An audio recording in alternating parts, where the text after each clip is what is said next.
Relations and functions നിന്ന് സ്ഥിരം വരുന്ന ക്വസ്റ്റ്യനാണ് ഡൊമൈനും റേഞ്ചും കണ്ടുപിടിക്കാൻ. അത് സ്ഥിരം കണ്ടുവരുന്നൊരു ക്വസ്റ്റ്യനാണ് √9 - എന്ന ഫോമാറ്റിലുള്ള ഫങ്ഷൻസിൻ്റെ ഡൊമൈനും റേഞ്ചും കണ്ടുപിടിക്കാൻ. അതേപോലെ ഒരു ക്വസ്റ്റ്യൻ കൂടെ ഉണ്ട്, √(x²-9). ഇതിലിപ്പോൾ എന്താ വലിയ വ്യത്യാസമൊന്നുമില്ലല്ലോ, വലിയ ചേഞ്ച് ഒന്നുമില്ലല്ലോ നമുക്ക് തോന്നും. പക്ഷേ രണ്ടിൻ്റെ ആൻസർ വ്യത്യാസമുണ്ട്. ഡൊമൈനും റേഞ്ചും എങ്ങനെയാണ് കണ്ടുപിടിക്കാൻ നോക്കി നോക്കാം. ഓക്കെ, അപ്പോൾ റൂട്ട് വന്നു കഴിഞ്ഞാൽ നിങ്ങൾ ഉറപ്പിക്കുക ഒരിക്കലും ആയിരിക്കില്ല നമ്മുടെ ഡൊമൈന്. അതായത് എല്ലാ റിയൽ നമ്പേഴ്സും കൊടുക്കാൻ കഴിയില്ല. എന്താ റൂട്ട് വരുമ്പോഴുള്ള കണ്ടീഷൻ? റൂട്ടിനകത്ത് എന്ത് വരാൻ പാടില്ല? നെഗറ്റീവ് വരാൻ പാടില്ല, അല്ലേ? ഇപ്പോൾ റൂട്ടിനകത്ത് എന്താണോ വന്നിട്ടുള്ളത്, റൂട്ടിനകത്ത് എന്ത് വന്നു കഴിഞ്ഞാൽ നമുക്ക് എഴുതാം അതെന്തായിരിക്കണം? 9 - x² must be greater than or equal to 0.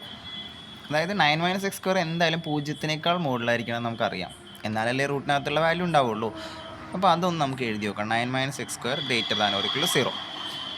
ഇനി ഇത് സാറ്റിസ്ഫൈ ചെയ്യണമെങ്കിൽ എല്ലാ എക്സുകൾക്കൊന്നും സാറ്റിസ്ഫൈ ചെയ്യില്ല. ഞാനിപ്പോൾ x = ഒരു 4 കൊടുത്തു എന്ന് എഴുതാം. അപ്പോൾ എന്താ വരിക? 9 - 4² എന്ന് പറഞ്ഞു കഴിഞ്ഞാൽ 9 - 16 -7 ആണ് വരിക. ഓക്കെ, -7 നെഗറ്റീവ് അല്ലേ, അതായത് 4 ഒന്നും കൊടുക്കാൻ കഴിയില്ല. അപ്പോൾ ഈ ഒരു 9 - x² എപ്പോഴും 0-നേക്കാൾ മുകളിലാക്കുന്ന എക്സുകൾ മാത്രമേ നമുക്ക് ഡൊമൈനിൽ ഉൾപ്പെടുത്താൻ കഴിയുള്ളൂ. അങ്ങനത്തെ എക്സുകൾ മാത്രമേ നമുക്ക് ഇൻപുട്ടായി കൊടുക്കാൻ പറ്റുള്ളൂ. അപ്പോൾ അങ്ങനത്തെ എക്സുകൾ ഏതൊക്കെയാണ് നമുക്ക് ഫൈനൽ ആൻസറായിട്ട് കൊടുക്കേണ്ടത്. അപ്പോൾ അതിന് വേണ്ടിയിട്ട് ആദ്യം ഈ -x² വലത്തോട്ട് കൊണ്ടുപോകാം.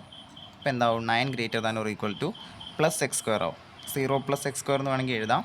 അത് നിങ്ങൾ പരീക്ഷയ്ക്ക് അങ്ങനെ എഴുതണമല്ല, 9 greater than or equal to x² എന്ന് വരും. ഓക്കെ, ഇനി ഇതിൽ നിന്ന് എക്സ് കണ്ടുപിടിക്കണം. ഇതിങ്ങനെ എഴുതി കഴിഞ്ഞാൽ പെട്ടെന്ന് നമുക്ക് കത്തില്ല. അപ്പോൾ ഞാൻ എക്സിന് ആദ്യം കൊണ്ടുവന്ന് എഴുതാം, 9 അപ്പുറത്തും എഴുതാം. അതായത് 9 greater than or equal to x² എന്ന് പറഞ്ഞാൽ x² less than or equal to 9 എന്ന് വരും. ഇനി നമുക്ക് അടുത്ത സ്റ്റെപ്പിൽ ഫൈനൽ ആൻസർ എഴുതാം. അതിന് നിങ്ങൾ അറിഞ്ഞിരിക്കേണ്ട ഒരു ഫാക്റ്റ് ഉണ്ട്.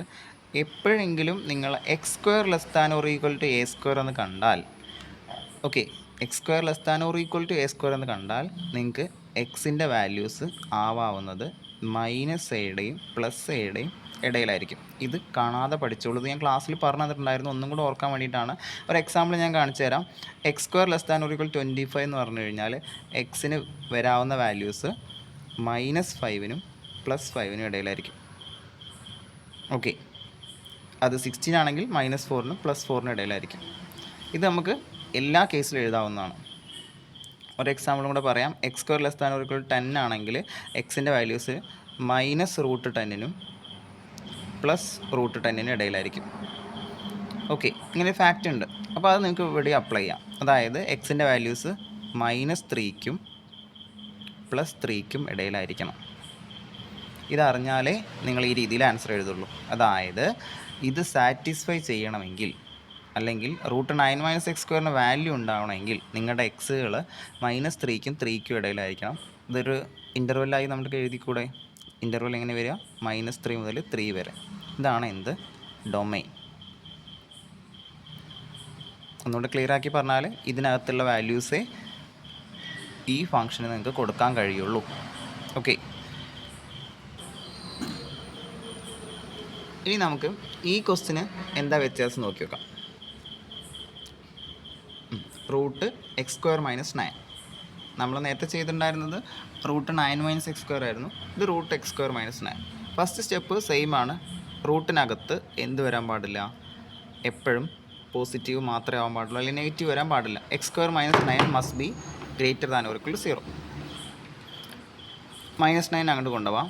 x² must be greater than or equal to 9. Okay, നമ്മൾ ഇവിടെ ചെയ്തപ്പോൾ നമുക്ക് കിട്ടിയത് x² less than or equal to 9 എന്നാണ് വന്നത്. ഇവിടെ വന്നതോ x² greater than or equal to 9 എന്നാണ്. x² less than or equal to 9 ആണെങ്കിൽ നമുക്ക് എഴുതാം എക്സിൻ്റെ വാല്യൂസ് -3-ൻ്റെയും 3-ൻ്റെയും ഇടയ്ക്കാവണം. പക്ഷേ ഒരിക്കലും x² greater than or equal to 9 വന്നു കഴിഞ്ഞാൽ എക്സ് -3-ക്കും 3-ക്കും ഇടയിലാണെന്ന് എഴുതരുത്. നേരെ ഓപ്പോസിറ്റാണ്. ഇത് തെറ്റാണ്. അങ്ങനെ എഴുതി കഴിഞ്ഞാൽ ആൻസർ മൊത്തം തെറ്റിപ്പോവും. ഓക്കെ, അപ്പോൾ ഇത് ചെയ്യരുത്.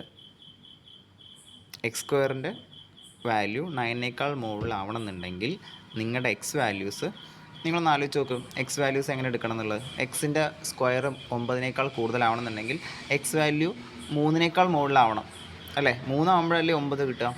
അപ്പോൾ 3-നേക്കാൾ വലിയ നമ്പേഴ്സ് എടുക്കുമ്പോഴല്ലേ സ്ക്വയർ വാല്യൂസ് 9-ന് മുകളിൽ പോവാം. ഓക്കെ, ഇനി ജനറലായിട്ട് വേണമെങ്കിൽ പറഞ്ഞുതരാം. X square greater than or equal to a square നിങ്ങൾ കാണുകയാണെങ്കിൽ എക്സിൻ്റെ വാല്യൂസ് ഒന്നുകിൽ less than or equal to minus a, അല്ലെങ്കിൽ greater than or equal to a. പെട്ടെന്ന് തലയിൽ കയറില്ല, അല്ലെങ്കിൽ നിങ്ങളിത് കാണാതെ പഠിച്ചാലും കുഴപ്പമില്ല. X square greater than or equal to 9 എന്ന് വന്നു കഴിഞ്ഞാൽ നിങ്ങളുടെ answer less than or equal 9 എന്ന് പറഞ്ഞു കഴിഞ്ഞാൽ -3 മുതൽ 3 വരെയാണ്. ഗ്രേറ്റർ ദാൻ ഓർ ഈക്വൽ 9 വന്നു കഴിഞ്ഞാൽ, അതായത് എക്സിൻ്റെ square greater than or equal 9 ആവണമെങ്കിൽ ഒന്നുകിൽ എക്സിൻ്റെ വാല്യൂ 3നേക്കാൾ കൂടുതലായിരിക്കണം, അല്ലെങ്കിൽ എക്സിൻ്റെ വാല്യൂ -3നേക്കാൾ കുറവായിരിക്കണം.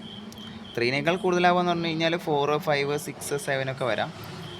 അപ്പോൾ സ്ക്വയർ വാല്യൂ 9ൻ്റെ മുകളിൽ പോകും.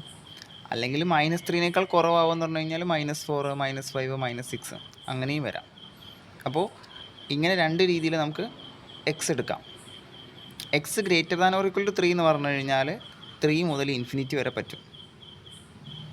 X less than or equal to -3 എന്ന് പറഞ്ഞു കഴിഞ്ഞാൽ -3നേക്കാൾ ബാക്കിലേക്ക് -∞ മുതൽ -3 വരെയും പറ്റും. ഓക്കെ, ഈ വാല്യൂസും നമുക്ക് ഇൻപുട്ടായി കൊടുക്കാം, ഈ വാല്യൂസും നമുക്ക് ഇൻപുട്ടായി കൊടുക്കാം. സോ ഡൊമെയിനായിട്ട് നമുക്ക് എഴുതാം. ഡൊമെയിൻ എന്ന് പറഞ്ഞു കഴിഞ്ഞാൽ ഇത് രണ്ടും നമുക്ക് ഇൻപുട്ടായി കൊടുക്കാവുന്നതാണ്. -∞ മുതൽ -3 വരെയും യൂണിയൻ 3 മുതൽ ഇൻഫിനിറ്റി വരെ. ഇത് വേറെ രീതിയിൽ എഴുതാം. -∞ മുതൽ -3 മുതൽ -3 വരെ, 3 മുതൽ ഇൻഫിനിറ്റി വരെ എന്നുള്ളത് ആറിൽ നിന്ന് ഇതിൻ്റെ ഇടയിലുള്ള ഭാഗം ഒഴിവാക്കിയാലും മതി. ഓക്കെ, ഇനി ഈ പറഞ്ഞതൊന്നും നിങ്ങൾക്ക് ദഹിക്കുന്നില്ല എന്നുണ്ടെങ്കിൽ ഈ ഒരു ഫംഗ്ഷൻ, ഈ ഒരു ടൈപ്പിലുള്ള ഫംഗ്ഷൻ ഓർത്ത് വെച്ചോളൂ. എന്നിട്ട് ഈ ഒരു 2 സ്റ്റെപ്പ് നിങ്ങൾ എഴുതി കൊടുത്തോ. എന്നിട്ട് ഫൈനൽ ആൻസർ കാണാതെ പഠിച്ചോ. r -3 ആ 3 എവിടെ നിന്നാണ് വന്ന് ചോദിച്ചു കഴിഞ്ഞാൽ √x² - 9 ആണ്. ഇനി വേറെ എക്സാമ്പിൾ ഞാൻ കാണിച്ചുതരാം. പെട്ടെന്ന് ആൻസർ എഴുതാൻ പറ്റുന്ന √x² - 14 ആണെന്നുണ്ടെങ്കിൽ എങ്ങനെയായിരിക്കും ആൻസർ വരിക? 14 അല്ല, 16 ആണെങ്കിൽ r - 16ൻ്റെ റൂട്ട് എന്താ? 4 അല്ലേ? -4 ആയിരിക്കും.